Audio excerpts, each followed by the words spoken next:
রইসপুর গ্রামে বাস করত এক কাঠুরিয়া। ও তার একমাত্র ছেলে আর বউকে নিয়ে বসবাস করত বেশ শান্তিতেই।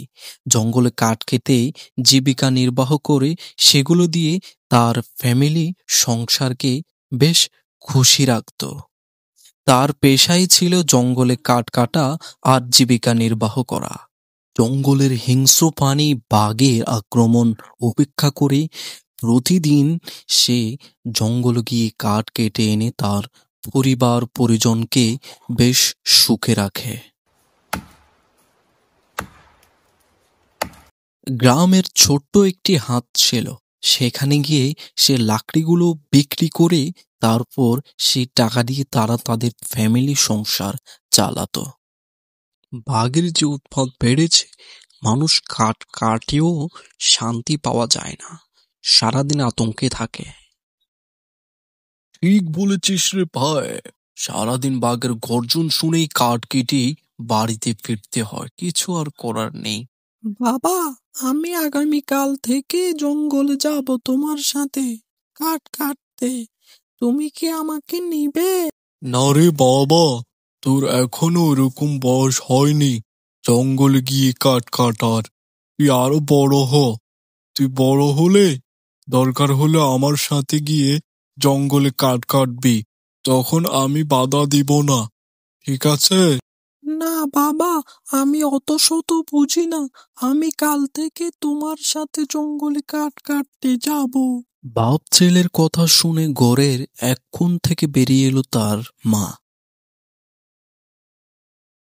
সাবধান, এই জঙ্গলে নিও না, কারণ এই এখনো ছোট।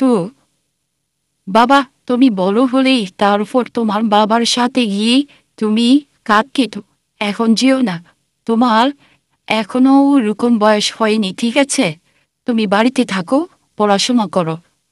না মা, একদিন গেলে কি হয়, আমি আগামীকাল বাবার সাথে কাঠ কাটতে যাব।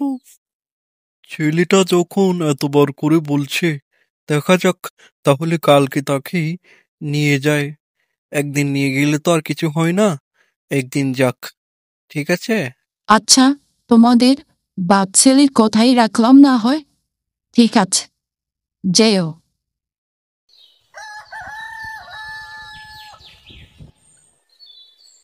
যেমন কথা ঠিক তেমন কাজ।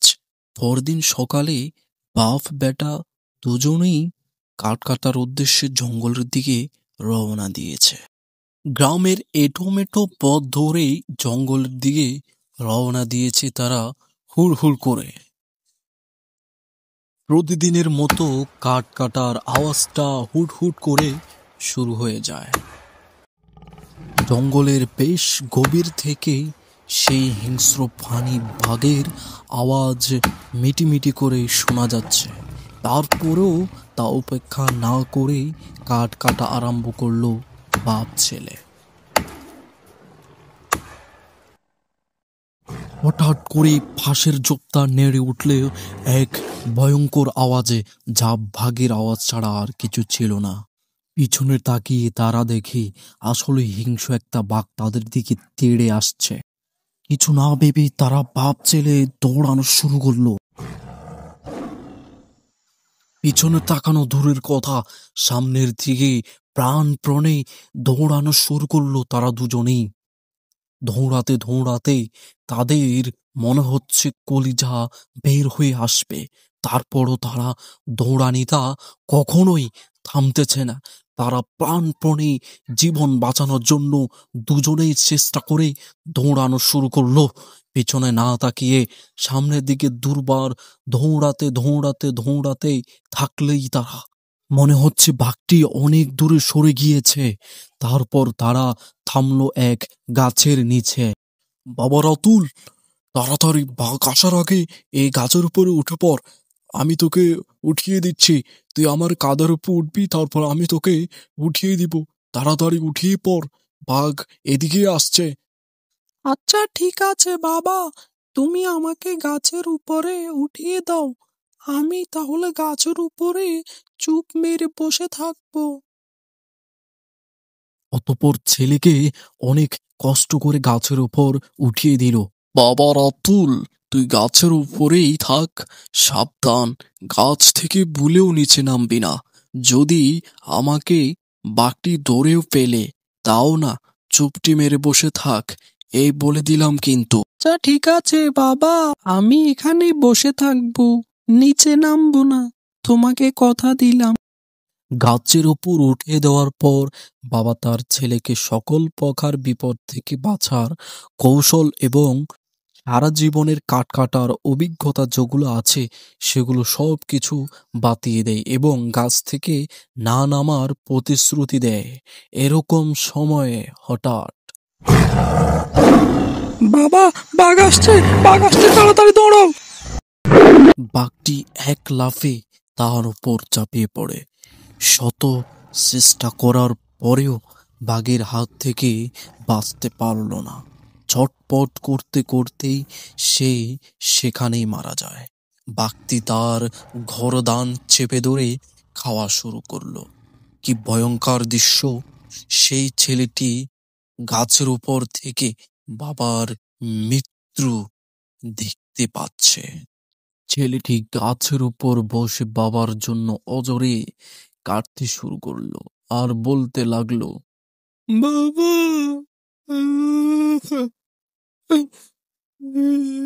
বাবা, বাবা, আমি বাড়িতে গিয়ে মাকে কি জবাব দেব? তুমি কোথায়? আজ থেকে আমার বাবা নেই। বিশাল দেহ বিশিষ্ট হিংস্র বাঘটি জঙ্গলের মধ্যে নিয়ে যেতে শুরু করলো দ্বিখণ্ডিত লাশটিকে। অল্প কিছুক্ষণের মধ্যে যেন তারা জঙ্গলের গভীরে মিলে গেল। কত ভয়ানক! রাতুল যখন গাছ থেকে নিচে নামলো তখন সন্ধ্যা নেমে রাত্রি হতে চলেছে। এখন রাতুল কি করবে না ভেবে বাবাকে খোঁজার জন্য দিক বিদিক ছুটে চলছে জঙ্গলের মধ্যে। অন্যদিকে স্বামী আর ছেলের জন্য মনটা ব্যাকুল হয়ে আছে রোজিনার। বাড়ির উঠোনে এদিক সেদিক ঘুরে বেড়াচ্ছে পাগলের মতো। তার মনটা ছটফট করছে স্বামী আর ছেলের জন্য। ভাবছিলেন যে কখন বাড়ি থেকে বের হয়েছে জঙ্গলে কাঠ কাটতে, এখনো বাড়িতে ফিরেনি। কখনো তো এরকম দেরি হতো না, আজ ফিরতে এত দেরি হচ্ছে কেন জানি না। খোদা সকল বিপদ থেকে তাদেরকে হেফাজত করিও। ছেলেটাকে কতবার বারণ করেছি জঙ্গলে না যেতে, আমার কথা না শুনে চলে গিয়েছে। না জানি কোন বিপদে পড়ল কিনা। খোদা সকল বিপদ থেকে তাদেরকে হেফাজত করিও। বাবার দ্বিখণ্ডিত লাশ না পেয়ে বাড়ির দিকে রওনা দিল রাতুল। জঙ্গলের রাস্তা পেরিয়ে গ্রামের এঁটো-পেঠো পথ ধরে আস্তে আস্তে রাতের অন্ধকার আরো গাঢ় হতে লাগলো। সাহস করে রাতুল টানা নাগাড়ে হাঁটতে শুরু করলো। হাঁটতে হাঁটতে যখন বাড়ির কাছাকাছি চলে এসেছে, রাতুল, বাবা রাতুল। রাতুলের নাম ধরে কে যেন তার পিছন থেকে ডাকছে। রাতুল ভয়ে ভয়ে দাঁড়িয়ে গেল। এ আমার নাম ধরে ডাকছো? সাহস থাকলে সামলে এসে কথা বলো, আমি কাউকে ভয় পাই না। এই কথা বলে রাতুল সেখানে চুপচাপ মেরে দাঁড়িয়ে রইল। উপর থেকে নিচে পড়ার কিছু একটা শব্দ শুনতে পেয়ে ঘাড়ে পিড়িয়ে পিছনে তাকাতেই সে হতবাক হয়ে পড়ে। সে দেখছে তার বাবা তার সামনে দাঁড়িয়ে আছে। হাত আর পা থেকে যেন শুধু হাঁটিয়ে দাঁড়িয়ে আছে। চেহারাটা বিকৃত ও রক্তাক্ত হয়ে আছে। হঠাৎ করে বলে উঠল, বাবা রাতুল, আমাকে দেখে ভয় পাস না বাবা, আমি তোর বাবা। আমি তোকে একটা কথা বলার জন্য এসেছি। ওই বাঘটি আমাকে মেরে ফেলেছে। তুই সাবধানে থাকিস, সব সময় নিজের খেয়াল রাখিস, আর তোর মাকে সান্ত্বনা ও সুন্দর মতো বুঝিয়ে বলিস আমি মারা গিয়েছি। আচ্ছা ঠিক আছে বাবা, তুমি যেভাবে বলেছ আমি ঠিক সেভাবে মাকে সব কিছু খুলে বলবো। আমার শেষ কথাটা বলে আমি তোর থেকে বিদায় নিব। সেটা হচ্ছে, আমার আত্মা এখনো মুক্তি পায়নি, কারণ ওই বাঘটিকে হত্যা করার আগ পর্যন্ত আমার আত্মা মুক্তি পাবে না। শুধুমাত্র একটা শর্তে ওই বাঘটিকে হত্যা করতে হবে, আর সেটি হলো কোনো মানুষ ওই বাঘটিকে হত্যা করতে হবে। কোনো মানুষ বাঘটিকে হত্যা করা ছাড়া যদি প্রাকৃতিক কারণে বাঘটি মারা যায়, তাহলে আমার আত্মা কখনোই মুক্তি পাবে না। কথাগুলো শেষ হওয়ার পর তার আত্মাটি নিমিষেই বাতাসের সঙ্গে মিলে গেল। বাবা, বাবা, বাবা, বাবা। শতবার ডাকার পরেও তার বাবার আত্মাটি আর ফিরে এলো না। শত হাজার বেদনার পাহাড় নিয়ে রাতুল আবার বাড়ির পথে হাঁটতে শুরু করলো। অপরদিকে গভীর চিন্তায় মগ্ন স্বামী আর ছেলের জন্য ঘরের বারান্দায় একাকী বসে আছে রোজিনা। তার একমাত্র ছেলে আর স্বামী দেরিতে বাড়ি ফেরার বিষয়টা তাকে বারবার কঠিনভাবে চিন্তায় মগ্ন করে ফেলেছে, কারণ এর আগেও গ্রামের দুটি কাঠুরিয়াকে বাঘ নিষ্ঠুরভাবে মেরে খেয়ে ফেলেছে, তাদের কোনো অস্তিত্বই পাওয়া যায়নি। আর তো ভালো লাগছে না, এত দেরিতে জীবন কখনোই সে বাড়িতে ফিরত না। হয়তো বাপ বেটা আজ কাঠ কেটে বাজারে লাকড়ি বিক্রি করতে গিয়েছে, না হলে তো এত দেরি হওয়ার কথা না। রাদুলকে তাড়াতাড়ি আসতে দেখে তার মা ছুটে এলো তার সামনে। তার চেহারায় তখনও ভয়ের চিহ্ন। কিরে বাবা, একলা আসছিস জি? তোর বাবা কি দেখছি না জি? তোর বাবা বাজারে গিয়েছে নাকি? সে কোথায়? বারবার জিজ্ঞেস করার পরও তার মুখ থেকে কোনো কথা বের হচ্ছে না। রোজিনা আরো করুণ সুরে বলতে লাগলো, বল বাবা, কি হয়েছে তোর বাবার? তার বাবার সাথে যা যা ঘটেছে সব কিছু খুলে বলা শুরু করলো। মা, আমি আর বাবা যখন জঙ্গলে গিয়ে কাঠ কাটা শুরু করি, হঠাৎ জঙ্গলের ভিতর থেকে বড় একটা বাঘ এসে আমাদেরকে দৌড়ানো শুরু করে। বাঘ যখন পিছনে পড়ে যায়, তখন বাবা আমাকে একটা গাছের উপর উঠিয়ে দেয়। আমি গাছের উপর বসে থাকি, হঠাৎ করে বাঘটি এসে বাবাকে নিয়ে জঙ্গলের ভিতরে চলে যায়। আর আমি অনেক খোঁজাখুঁজি করেছি, বাবাকে পাইনি। মা, বাবা মারা গিয়েছে। স্বামীর মৃত্যুর কথা শুনে রোজিনা অঝরে কান্না শুরু করলো। মা, কেঁদো না, আল্লাহ ভরসা। ছোট্ট ছেলেটি তার মাকে সান্ত্বনা দিতে শুরু করলো, কিন্তু রোজিনার কান্না আর থামলো না। আমার সব শেষ হয়ে গেল, আমার এখন কি হবে? সে তো মরেই গেল, আমার কি অবস্থা হবে?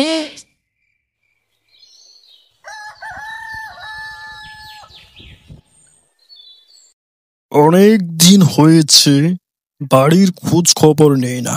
ছোট ভাইটি কেমন আছে, কেমন ভাবে দিন কাটছে, তারও খোঁজ খবর জানি না। বাড়িতেও অনেক দিন হয়েছে যাই না, দেখি তারা কি করছে।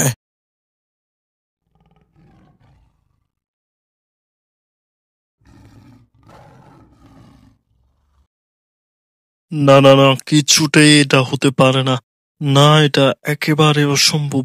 আমি এটা কি দেখলাম?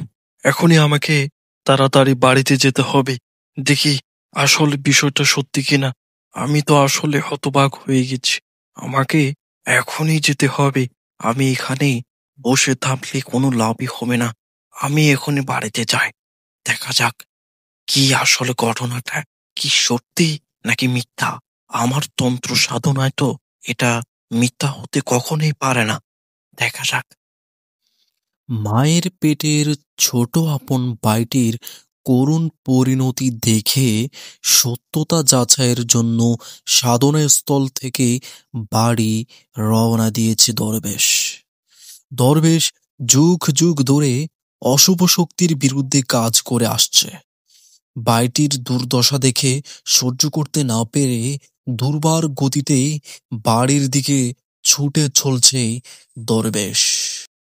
গ্রামের আঁকাবাঁকা পথ ধরে সে চলতে শুরু করলো। বাড়িতে কেউ আছো? বাড়িতে কেউ আছো? দরবেশের ডাক শুনে রোজিনা ঘর থেকে বেরিয়ে এলো। মা এবং ছেলে ঘর থেকে বের হয়ে আসলো দরবেশের ডাকে। রোজিনাকে এসে জিজ্ঞেস করা শুরু করলো, আমার ভাই কোথায়? তখন রোজিনা সবকিছু বলতে শুরু করলো, তার স্বামীর সাথে কি হয়েছে, বাঘ তাকে নির্মমভাবে কিভাবে হত্যা করেছে এবং তার করুণ পরিণতিটা তার সামনে সত্যতা তুলে ধরেছে। শুনুন, তোমার স্বামীর আত্মা এখনো মুক্তি পায়নি, কারণ প্রতিশোধ না নেওয়ার আগ পর্যন্ত তার আত্মা কখনোই মুক্তি পাবে না। তাই তোমার ছেলেটি বাঘটিকে হত্যা করতে হবে, না হয় তার অতৃপ্ত আত্মা কখনোই মুক্তি পাবে না। আমার ছেলে তো এখনো ছোট, সে হিংস্র বাঘটিকে কিভাবে হত্যা করবে? আমি তার সাথে আছি, তার কোনো ভয় নেই। শুনো, আজ ঠিক সন্ধ্যায় আমার সাথে ওই জঙ্গলে যেও, যে জায়গাটি থেকে তোমার বাবাকে ওই হিংস্র বাঘটি তুলে নিয়ে গেছে, ওখানেই যেতে হবে আমাদের। দিন শেষ হয়ে সন্ধ্যা নেমে চলছে। দরবেশ আর তার বাতিশপুত্র রাতুল জঙ্গলের দিকে চলতে শুরু করলো। গভীর জঙ্গলের দিকে চলতে শুরু করলো তারা, যেখানে বাঘটি ভয়ঙ্কর আক্রমণ করে তাকে খেয়ে ফেলেছিল।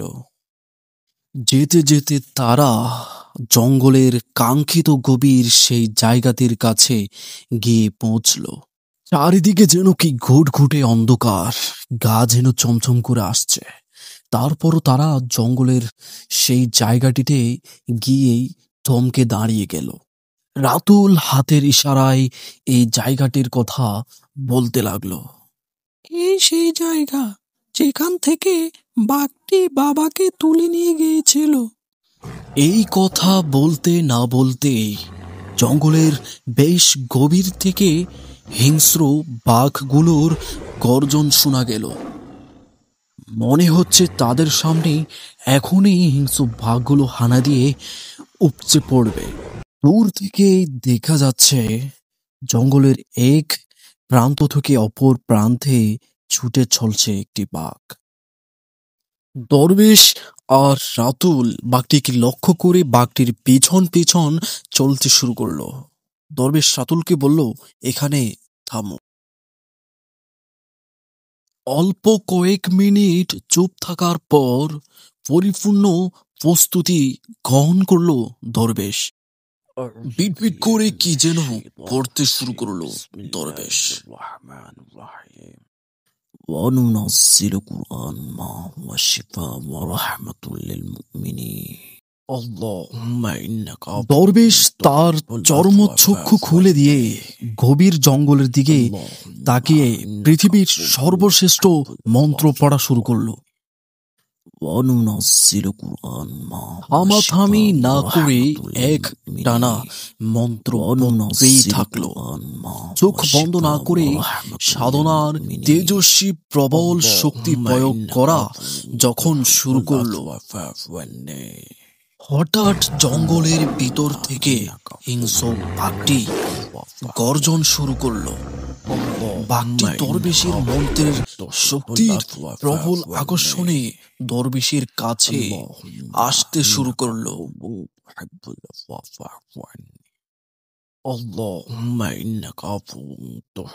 দরবেশ বাঘটির নিকটে আসার গন্ধ পেয়ে আরো জোরে মন্ত্র পড়া শুরু করলো।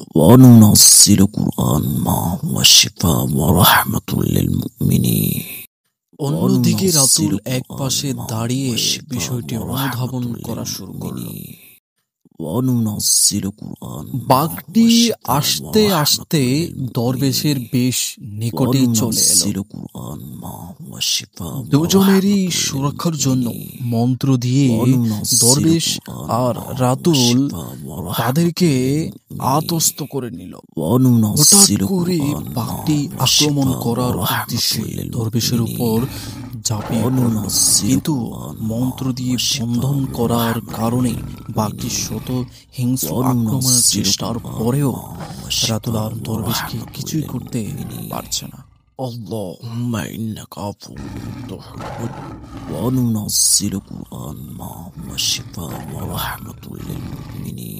বাঘটি লাফালাফি শুরু করতেই লাগলো এক নাগাড়েই। মন্ত্র পড়তে পড়তে বাঘটি মাটিতে লুটে পড়ে গেল। বাঘটি মাটিতে পড়ে গেল ঠিক, কিন্তু বাঘটি এখনো মরেনি। তাই দরবেশ রাতুলকে জোরে সোরে ডাকা শুরু করলো। রাতুল, রাতুল, এদিকে আয় বাবা, এদিকে আয়। রাতুল পাশ থেকে সামনে এসে দাঁড়িয়ে পড়ল। শোনো রাতুল, আমি তোমাকে একটি জাদুই পানি দিচ্ছি।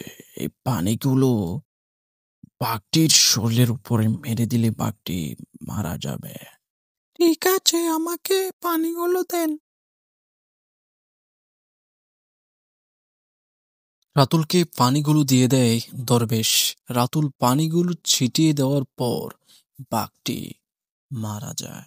হঠাৎ করে রাতুলের বাবার অতৃপ্ত আত্মাতেই সামনে এসে পড়ল। আমি স্বর্গে গিয়ে আপনার কাছে কৃতজ্ঞ থাকবো। আপনার কারণে আমার অতৃপ্ত আত্মাটি আজ মুক্তি পেয়েছে। আর বাবা রাতুল, তুমি ভালো থেকো, সুস্থ থেকো। তোমার মাকে বুঝিয়ে বলো আমার আত্মাটি মুক্তি পেয়েছে। কথাগুলো বলার পর তার দেহটা বাতাসের সঙ্গে মিলে গেল।